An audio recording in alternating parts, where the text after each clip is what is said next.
próxima semana comenzará ya un periodo de evaluación de lo que han hecho en sus primeros 3 meses los gobernantes locales. Y muy pronto se romperán algunos silencios, como el anunciado por el exalcalde Marcelo Cabrera, quien dijo que a los 100 días de alcaldía de Pedro Palacios tendrá un pronunciamiento. Vamos a anticipar ya algo de los balances en estos aproximadamente 3 meses en funciones con el sociólogo Marcos Zalamea, profesor de la Universidad de Cuenca. Bienvenido, sociólogo Zalamea. ¿Cuáles son los principales aspectos a resaltar en estos primeros meses de gestión, tanto en la alcaldía como en la prefectura de la SUAY? Buenos días, Gustavo, Rosana, un gusto. Bueno, usualmente pues desde lo que va siendo casi una tradición, en el análisis de la gestión de las autoridades se suele esperar los 100 días, pero estamos ya cerca. Y se podría decir que en el caso de la alcaldía de Cuenca ha sido una gestión no exenta, digamos, de algunos nudos críticos, de problemas. Es decir, yo diría una gestión plasmada de vericuetos todavía. No se tiene con claridad, digamos, la posibilidad de visibilizar una orientación clara respecto a un proyecto para la ciudad. Quizás a lo mejor se podría desde el discurso oficial de la alcaldía expresar que están todavía en evaluación. Sin embargo, creo que 3 meses eran suficientes como para definir líneas matrices que debe seguir una gestión. Estos nodos críticos, pues, sin duda se expresan en asuntos como la equivocación, para mí un grave error político que tuvo la alcaldía en el seno del Consejo Provincial de la SUAY cuando se debatía la posibilidad de llamar a consulta sobre el tema de la minoría en la provincia de la SUAY.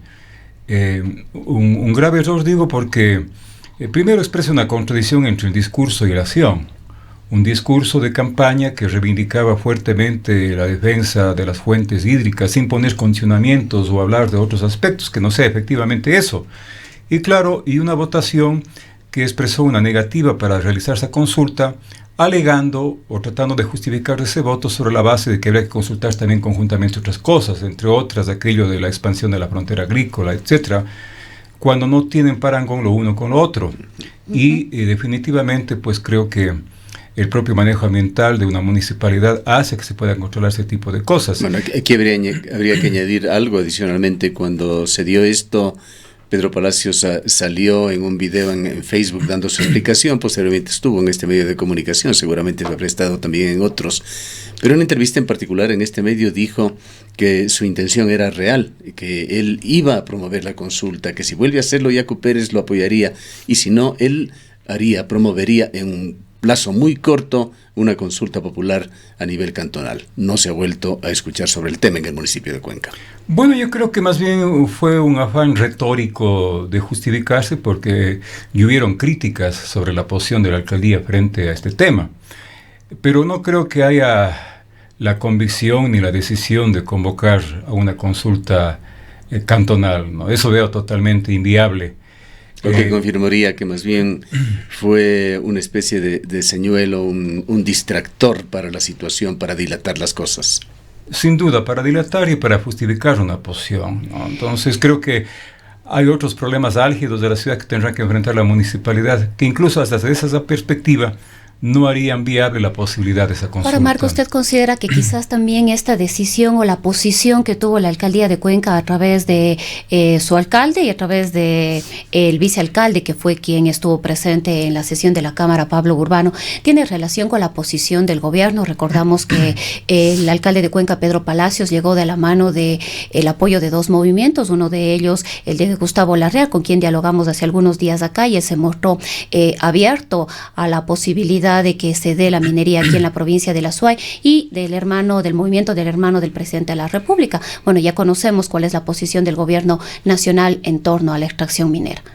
Bueno, más allá de estos apoyos electorales que los ha reconocido el alcalde, pero que también ha dicho luego de aquello, él tiene una actitud de independencia, me parece que más bien el posicionamiento es a favor de la postura del gobierno, ¿no? Y por convicción, efectivamente, me parece que el alcalde apuesta al hecho de no cuestionar los proyectos mineros tal como están concebidos por parte precisamente del propio gobierno. hay ahí más bien una comunión, digamos, de perspectivas, de intereses. La lógica del gobierno ha absorbido algunas municipalidades, algunos alcaldes, y creo que la alcaldía de Cuenca no es la excepción. Por más que se diga, porque todos dicen además, incluso los que votaron en contra de la consulta minera, de que defienden el agua, que defienden las fuentes hídricas, ¿no? Este es un país medio de Ripley. Hay gente que dice combatir la corrupción y tiene actos de corrupción aunque sean pequeños, ¿no?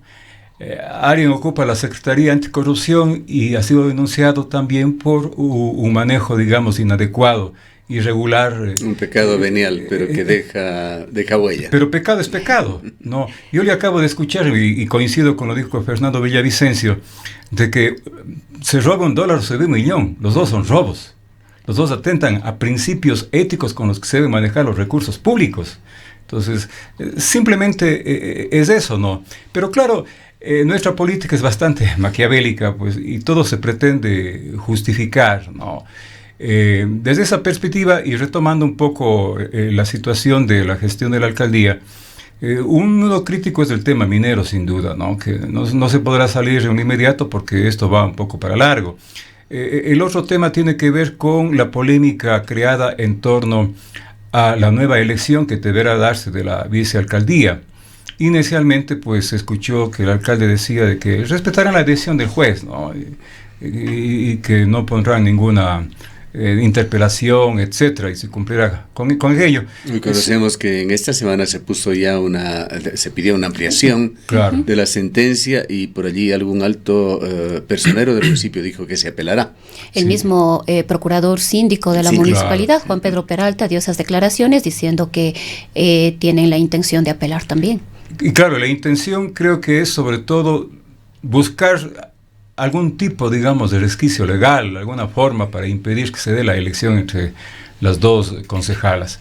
Puede eventualmente, digamos, no gustarnos a lo mejor la posición política, o a lo mejor pueden haber dudas sobre la capacidad de tal o cual señora concejala para asumir la vicealcaldía. Sin duda el tema y el debate no es ese. El debate es que hay que cumplir, pues, un mandato legal que es clarísimo, y que ilustrados abogados, aquí incluso de la localidad, y entre otros el propio juez con la sentencia, ha definido de que la vicealcaldía, pues, sin duda corresponde a una mujer. Sin embargo, se tratan de dar interpretaciones también acomodaticias, ¿no? Cuando se dice es que ya se nombraron como candidatas y no tuvieron el suficiente apoyo, entonces para eso no hace falta ni que se pongan en la ley, porque es un derecho de todos los concejales.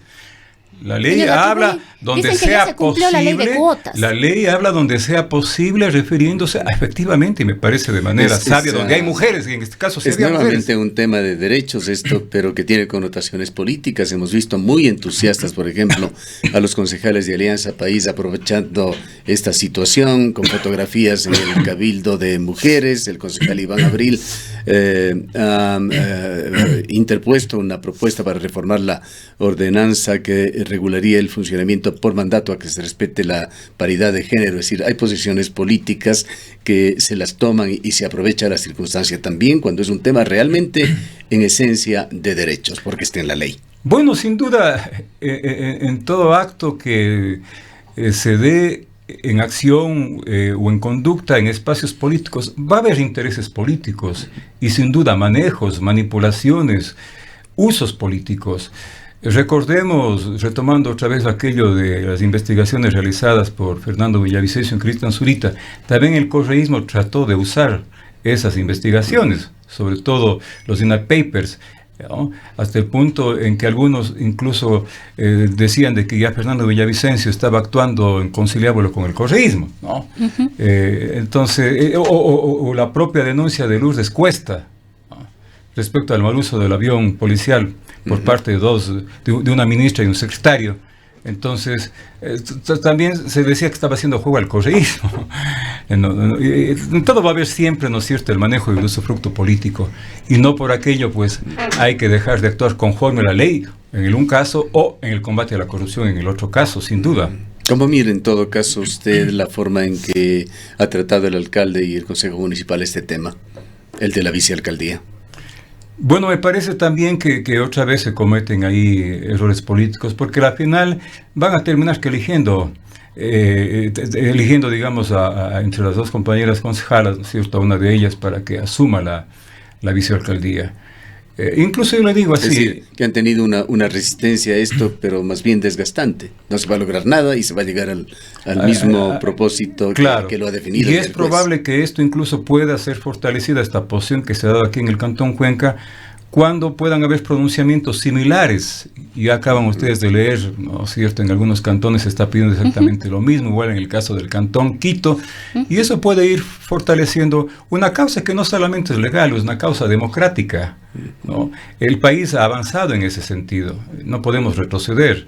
Nosotros mismos en la universidad tuvimos necesariamente, por ejemplo, que elegir, siendo candidatos a rector hombres, a candidatas mujeres, y hoy tenemos una vicerrectora mujer, porque así se establece la ley, nos guste o no nos guste, ¿no es cierto? Podamos o no estar en capacidad con tal o cual persona mujer. Convenga o no convenga, inclusive porque entran otros factores, no solamente el género para ocupar una dignidad, pero la ley es la ley. Así es, lo que pasa es que esto más bien conllevaría la necesidad de cualificar mucho más la representación política y hacer que los partidos busquen a mejores hombres y mujeres en términos de capacidad de preparación política. Quizás una de los cuestionamientos que se hacen o de los análisis, entre comillas, que se hacen respecto de esto, es que no se trata de ser mujer o no ser mujer, de ser mujer o ser hombre, sino es un tema de capacidades y que las capacidades deberán determinar quién es la persona más adecuada para ejercer tal o cual cargo. Eso es, digamos, una suerte de muletilla, porque desde hace décadas, cuando las mujeres no tenían ningún derecho, decían, sí tienen derecho. Es un tema de capacidades, pero resultaba entonces que los únicos que eran reconocidos sus capacidades eran los hombres. Por eso mismo... Lo que no se puede negar es que Ecuador sigue siendo un país machista. Eso se puede ver, se puede palpar en el día a día, en todo tipo de actividad, ya sea de carácter público o privado. Esa concepción patriarcal, esa concepción machista está presente en todo ámbito de las relaciones sociales. Y las relaciones políticas no son la excepción. Justamente los discursos que hoy vemos para cuestionar, ¿no es cierto?, la necesidad de cumplir la ley y elegir a una mujer como vicealcaldesa de Cuenca, da cuenta, ¿no es cierto?, la expresión de que ahí aflora justamente esa visión machista. Lo más fácil de cambiar, Gustavo y Rosana, es la ley, sin duda. Incluso en el tema, por ejemplo, contra la violencia a la mujer. Lo más difícil, lo más complicado es precisamente transformar las mentes, transformar la cultura, que es lo que permite y constituye la base, ¿no es cierto?, de las relaciones sociales humanas. Para dejar la alcaldía e ir a la prefectura, agotemos un tercer tema que fue o tuvo un tratamiento altamente mediático traído por el alcalde de la ciudad, el de los fotorradares. Bueno, se hizo esa denuncia y yo pienso que a lo mejor casi precipitadamente, tengo la impresión, ¿no?, para salir al paso y buscar alguna forma de resarcir, digamos, el costo político que se estaba pagando por estos dos hechos iniciales que comentamos, el de la minoría y el tema de la paridad de género en el caso del municipio. Amén de otro tipo de críticas que se han empezado a dar, como aquello de que prácticamente el tranvía duerme el sueño de los justos, ¿no? Y no se establecen fechas, o sea, estamos en una total incertidumbre. Entonces, siempre en el manejo de la comunicación política hay que sacar, ¿no es cierto?, cosas que deslumbren, que atraigan la atención y que de una u otra manera, pues, permitan recuperar puntos, ¿no?, a la persona o una autoridad que está siendo cuestionada. Y vaya que inicialmente esto sí se logró, porque la gente empezó a orientar la mirada hacia otra cosa, hacia otro asunto y hacia otra administración municipal. Las multas son un tema esencialmente antipopulares, además un tema más muy sensible, con ciertas con connotaciones que se les dieron a conocer. Claro, que es un tema que tiene que sin duda investigarse, sobre lo que trabajar, pero ya se sacaron ahí conclusiones, ¿no? Conclusiones y se hizo acusaciones, pero quizás lo que más preocupante para mí, muy preocupado de mejorar las relaciones sociales en una comunidad, en una sociedad, es el tema de que se empiezan a satanizar, ¿no es cierto?, las multas, como si las multas se aplicaran a todos los ciudadanos, es decir, incluso a los que cumplen la ley. porque el discurso decía, aquí se está metiendo la mano a los cuencanos. Yo pregunto aquí, no sé si a Roxana, a usted, Gustavo, o a mí nos están metiendo la mano. En ningún caso. En ningún caso. ¿Cumple o no cumple la norma? Ningún conductor que cumple la norma, que cumple la ley, que no cumple ningún acto ilícito o ilegal, le van a meter jamás la mano. Yo incluso diría, pero lo que se decía es que quizá hay excesos en el sentido en el que no se socializó, no se ha dado la información oportuna de los lugares en los cuales se va a colocar, no ha habido la educación adecuada, pertinente también a los ciudadanos sobre las normas que tienen relación al uso de esos fotorradares. Un poco el tema de lo que pudimos dialogar en este mismo espacio con el actual gerente de la EMOV iba por ahí. Más bien, pero lo que pasa, todo esto puede decirse. Y aquí, puede incluso, solamente para abonar esto, aquí llegamos a conversar con el señor gerente de la EMOV, y él hablaba de que en todo este tema había una serie de trampas, de actuaciones no muy éticas, él señalaba, y entre ellas ponía el de cómo se efectivizaba esta multa, que estaba el marcador electrónico allí y la cámara 100 metros más abajo, pero la cámara está en la zona que advierte con letreros el límite de velocidad. Entonces preguntábamos, bueno, ¿quién está engañando aquí? ¿En quién no está actuando éticamente allí? La compañía que confunde quizá poniendo el marcador 100 metros más adelante de la cámara, o el conductor que, consciente de que está en una zona de baja velocidad, cree que ha pasado ya la cámara y acelera yéndose por encima del límite de velocidad. Pero casi estamos teniendo una visión del tema de las multas, etcétera, como un tema de un negocio, ¿no? Claro, esa es una concepción. Allí quizá los mayores defectos uno es no haber pasado por un filtro político este tema, que debía habérselo hecho, y el otro, poner un tema tan delicado en el sector privado con estas famosas alianzas público-privadas que deberían estar orientadas a otros temas quizá más productivos, pero no jugar realmente con estos elementos de multas para los ciudadanos para una actividad de lucro, porque es legítimo el lucro, pero hay que saber en qué. Claro, pero yo digo, si es que la actitud ciudadana fuera de respeto a la norma, a la ley, fuera una actitud responsable en el manejo de un vehículo, podrían dar en quiebra a esas empresas, esas compañías, y no tener un solo centavo de multa. Depende del ciudadano, de su responsabilidad, de su apego a la norma legal. En sociedades mucho más desarrolladas ni siquiera es necesario la existencia de una ley. Es parte de la sana convivencia ciudadana el que la gente maneje con responsabilidad, y eso implica no con exceso de velocidad. No hace falta ninguna ley. Bueno, pero esto es una utopía en una sociedad. Claro, tan utopía que por eso cuando se dice hay que educar, hay que socializar, yo no creo mucho en eso, porque precisamente por lo que usted dice, Gustavo, vivimos en un tipo de sociedad con bastante subdesarrollo mental. Usted eduque, pero igual la gente busca la trampa. Igual terminan los infractores y los que violan la ley victimizándose. Entonces, hoy se ha hecho víctimas de los que no cumplen la ley. ¿Y qué se dice sobre la gente que en cambio responsablemente cumple la ley? De ellos no se habla. Y se habla con un discurso, con una visión totalitaria. Los cuencanos están sufriendo, los cuencanos, ¿no es cierto? Y meten a todos en el mismo saco. Yo pienso que quería decir, entonces, si se quiere ver los cuencanos infractores. Eso sería lo lógico, lo exacto, lo preciso. Entonces, yo veo que aquí también hay un manejo político, o incluso yo diría politiquero de estas cosas. De todo se quiere hacer un manejo político, ¿no? Sobre el tranvía no vamos a hablar. Y eso cae muy bien, efectivamente, cuando no se asumen las responsabilidades adecuadas y cuando una cuestión, como es en este caso, una gestión pública, todavía no está asentándose como se debe. Sobre el tranvía, dejémosle por el momento en el limbo en el que está, hasta saber ojalá más adelante algún desarrollo o alguna decisión. No se descarta ninguna posibilidad realmente en el tranvía, pero lo cierto es que no se han tomado decisiones de ningún tipo, de decisiones relevantes por lo menos. Vayamos a la prefectura. ¿Cómo ha visto usted estos primeros meses de Yaco Pérez? Bueno, sin duda ahí podemos nosotros evidenciar una actitud de mucha más coherencia, ¿no? Primero, un prefecto que cumplió aquel compromiso de bajarse el sueldo a la mitad, ¿no? Buscó la vía legal. Entiendo que el 50% de su sueldo pues dona alguna institución, ¿no? Pero en todo caso se bajó a la mitad.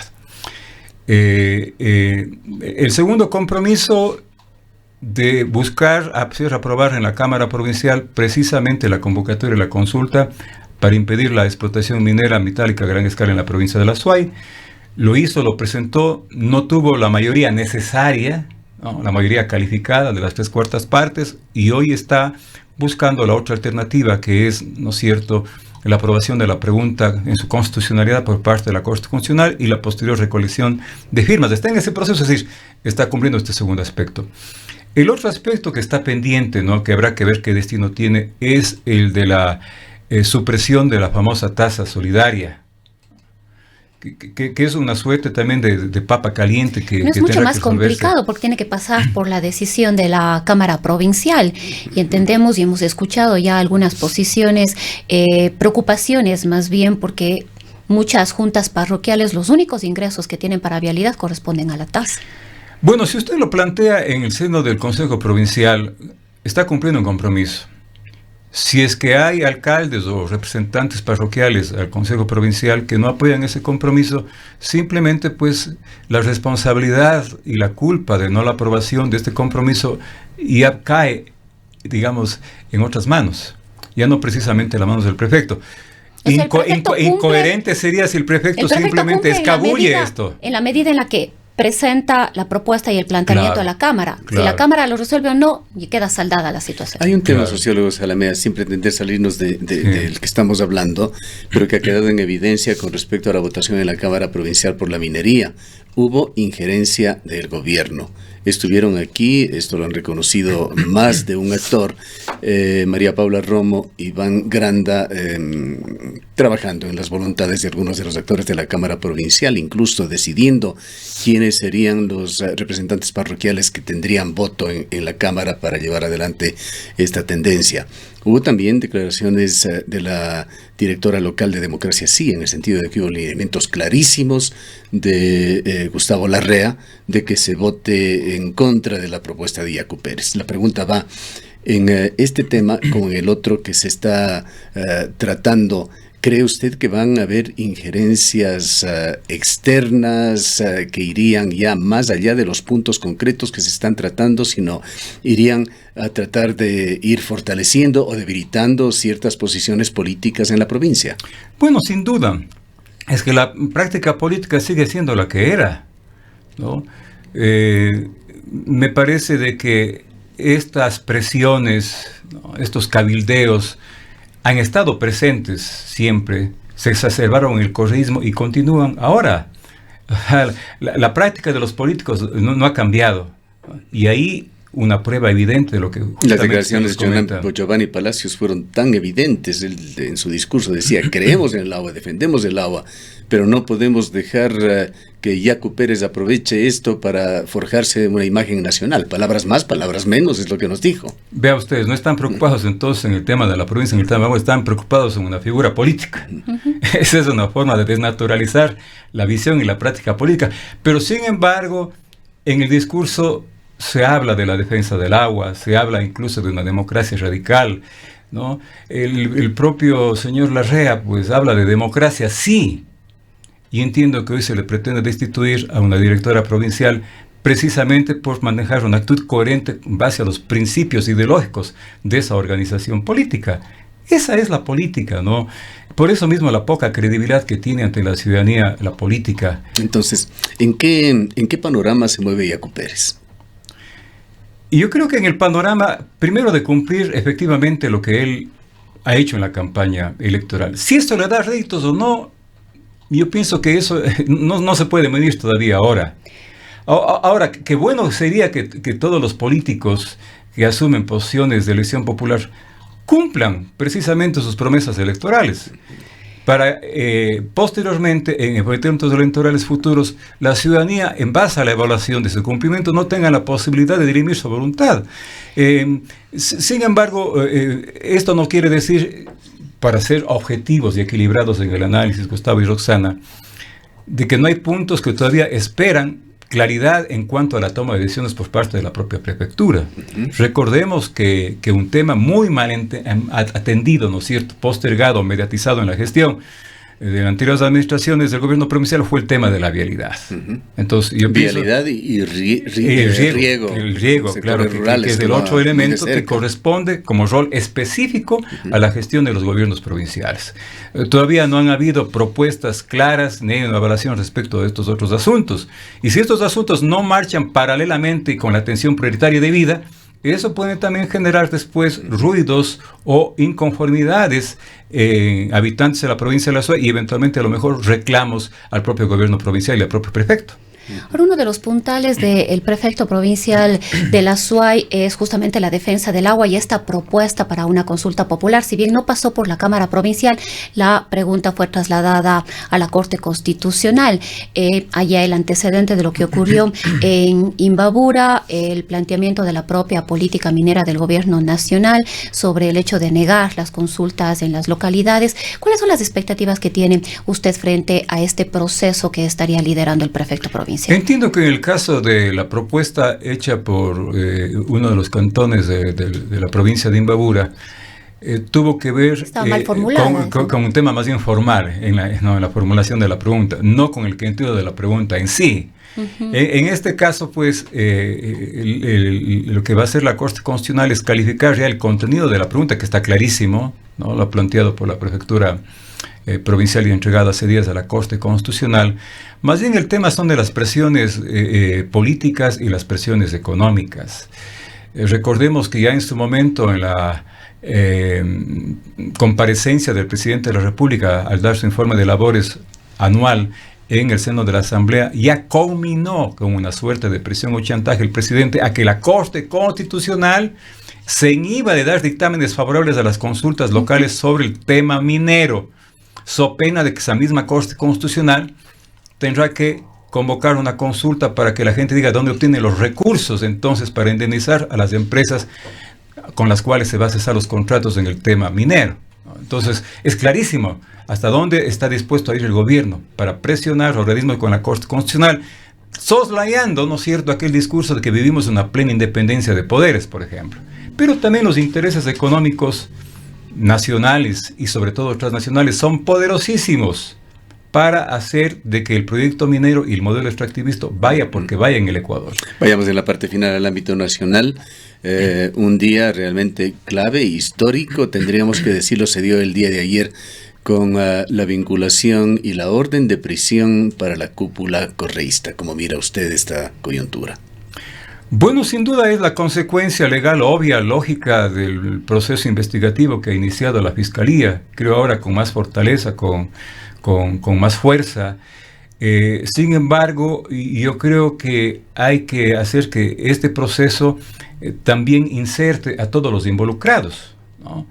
El caso Arroz Verde tiene también otras facetas. Una de ellas, Lucas Majano, que fue parte de las entregas periodísticas, donde se denuncia también que la recolección de fondos indebidos para la campaña electoral estuvieron presentes en la última elección presidencial. 7 millones del de dólares, Lenín Moreno. decía Fernando Villavicencio. Claro, pero en eso no se avanza mucho, para no hablar de los Denied Papers, ¿no? Que también es un tema que tiene que salir a la luz. Sin embargo, me parece que la expectativa ciudadana sin duda se concentra en torno a la evolución de este proceso, de esta causa judicial. El enjuiciamiento ya va a darse de manera mucho más evidente y dinámica. Sin embargo, el gran problema es que los principales acusados están fuera del país, comenzando por el propio expresidente de la República. Veo difícil que la Interpol otra vez redefina la posición que tuvo anteriormente de no incluir una orden de prisión para el expresidente de la República. Y esto yo diría recién comienza, ¿no? Recién comienza porque las cosas irregulares en el manejo de los fondos públicos, el tema de los sobornos, las coimas, etcétera, van a tener y acusar muchas más responsabilidades visibles en las próximas semanas, en los próximos meses, pero yo aspiraría a que la actitud de la Fiscalía no se evidencie como una actitud sesgada, de alguna manera de ser un poco flexible o laxa respecto a las responsabilidades del actual gobierno, que es un gobierno que tiene una matriz correísta y que funciona con altos funcionarios también del correísmo. Entonces no podemos olvidarnos de aquello. hay que recordar a la ciudadanía que el presidente Moreno fue nada más y nada menos que vicepresidente de la República durante 6 años y medio, de los casi 10 años y medio que gobernó Correa. Los últimos 4 fue precisamente con Glass, pero el tiempo anterior fue con Lenín Moreno. Y no es que la actitud autoritaria o la corrupción se inició una vez que Moreno dejó el poder. Algo debe haber sabido, ¿no? Si no hubo complicidad, por lo menos habrá que investigar si hubo o no hubo encubrimiento. Entonces, ¿yo por qué lo digo esto? Porque el país ha avanzado en la descorreización, sin duda, pero no en la reinstitucionalización. Y a veces, lamentablemente, se confunden estas dos cosas. Bien, queremos agradecerle por su presencia al sociólogo Marcos Alamea, quien ha pasado revista, ha hecho una evaluación de cómo van los gobiernos seccionales en la provincia de Azuay, y también se ha referido a los temas nacionales con el juicio y orden de prisión que se ha emitido por parte de la justicia ecuatoriana en contra de Rafael Correa y otra veintena de personajes vinculados, empresas que apoyaron al correísmo y buena parte de la cúpula del gobierno de Correa.